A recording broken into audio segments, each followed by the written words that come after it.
Hello YouTube world, Crazy Eddie here, Edward Jonjeski. It's currently Monday the 17th of March, 2025, 3:06 a.m.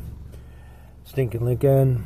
And subject vehicle is a 2004 Subaru Forester X 2.5 liter single overhead cam 251 version motor. So I got the fuel injectors on the... Get that out of there. I'm not sure where this goes from. On the driver's side changed, and it's killing the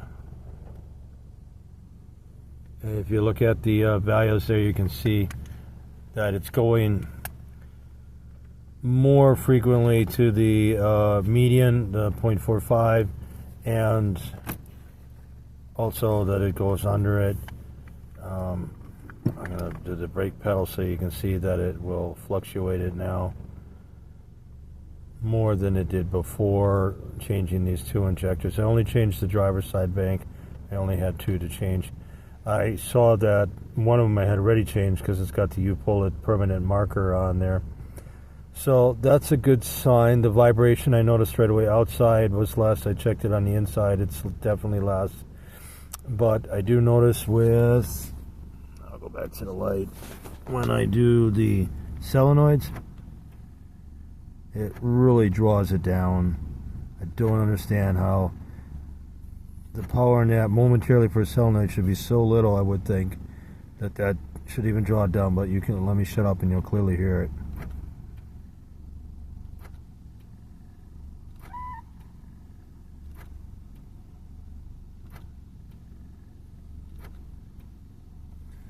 And if I add in, listen.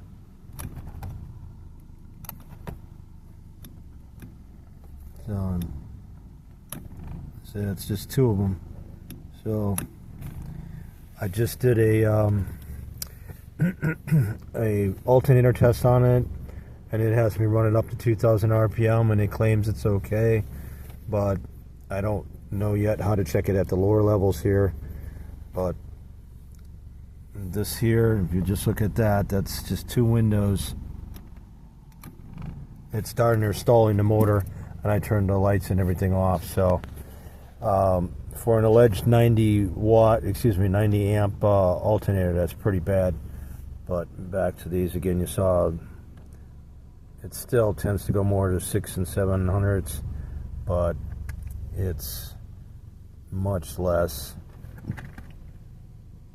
I want to say it's at least you can get it to go to the somewhat on its own to the lower side. This is the downstream oxygen sensor I'm looking at here, just to clarify that. So let me run out there then, and show you those two there.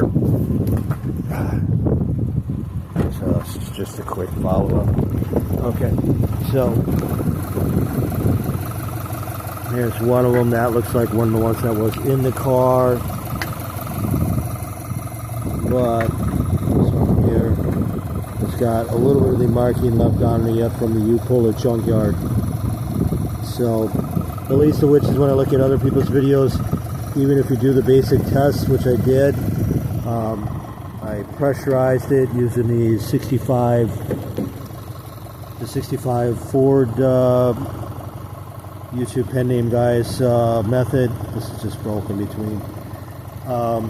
And so there's to put over the fuel injector, and then the leads to power it up, and a static pressurizing it. It doesn't show any leaking on either one of them, but this pressure in here is probably nowhere near the listing I've seen of 30, 38, or 43.53.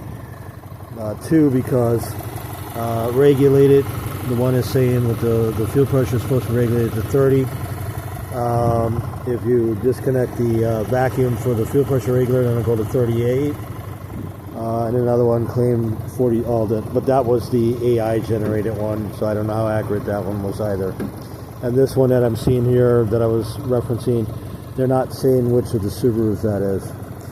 So suffice it to say that during operation, normal from idle and off idle to wide open throttle, one or both of these and the other two injectors something is still dysfunctioning. And since these are both used, you know, I have no idea how good a quality they are either. But they are definitely running differently. So if you notice that you pick up a vibration, one of the things you're going to want to check then is your fuel injectors and your fuel pressure to see what that might be interfering with it. But definitely for Subarus, I'm not sure for other vehicles, but for this Subaru, so then potentially using that as a lateral comparison across the board. If you're running a 90 amp, and only one of the bekause, and I forget which other models, only the Tribeca and maybe some other models now, the newer ones, they might come with a higher amperage alternator, but these are all supposedly only 90. But that's I found out their ideal rating, that's not the actual rating. So it's like a calculated rating versus the ideal calculated rating, and so they're falsely labeling them according to one presenter. And so at idle, once it warms up, you're losing, I think it was up to 15%. And since they're doing it with the ideal or calculated value versus actually clamp testing supposedly, and again that was just one presenter, suggested that a 90 amp was actually only a 70 amp.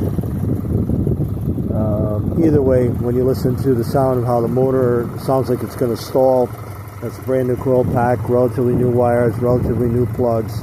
Doesn't mean that they couldn't have gone bad in part or more, but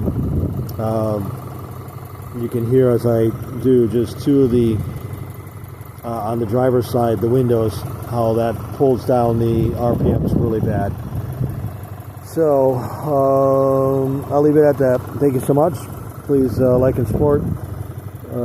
That's Eddie Sasquatch at proton.me 531-350-8209. Ciao.